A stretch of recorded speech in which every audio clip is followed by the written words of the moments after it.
Hi, Chris here with lesson 9 of Tune a Day original series for flute, and we're looking at the note F sharp. Now F sharp this is F. F sharp uses this one normally. You can use this one, it won't tell you so in the book, but you can use that one as well. So it's this one or this one. Again, keep the fingers close to the keys when they're not being used. And we've got two F sharps. We've got the high F sharp and the low. Here's the low one. And the high one. It's using the end key. So let's have a go at exercise 1, bouncing between the high F sharp, which is F sharp 5 or F5 sharp, and the low one, which is F sharp 4 or F4 sharp. They're minims, so 2 counts each, followed by a 2 count rest. 2, 3, 4.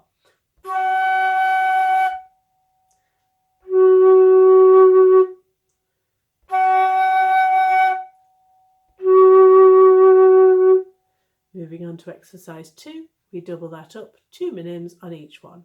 3, 4.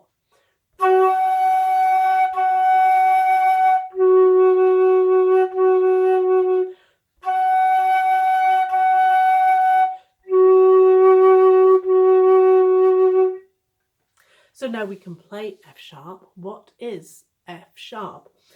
You may have seen a sticker on Facebook or Twitter or Tumblr where it says musicians call it a sharp, some people call it a hashtag, some people call it a noughts and crosses sign. Here it is. This is a sharp sign, and the little box is on the same line as the sharp, or here you can see it's the centre box of the sharp sign is on the same space as the sharp. A sharp raises a note by a half step or a semitone, depending on which country you're in. So, what's a half step? The difference between F and F sharp is a half step. The difference between, let's see, E and F is also a half step. But the distance between F and G is a step, or a tone. So it's a little bit bigger. It's easy to see on a piano, which I happen to have here. Let's see, where are we? We're down here.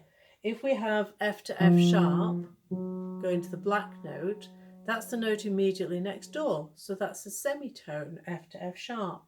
But F to G, we miss out the black note, and that's a tone. So F, F sharp, G.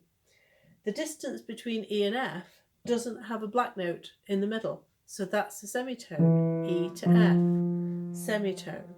F to F sharp, semitone. F sharp to G, semitone. F to G, tone. 2 semitones together make a tone. We can call it a semitone and a tone, or a half step and a whole step. Depends on which country you're in. It'd be an idea to get a bit used to both. Okay, that's what a sharp sign does. A flat sign lowers it to semitone, a sharp sign raises it to semitone. Shall we move on? Next video, exercise 3. See you next time. Bye for now.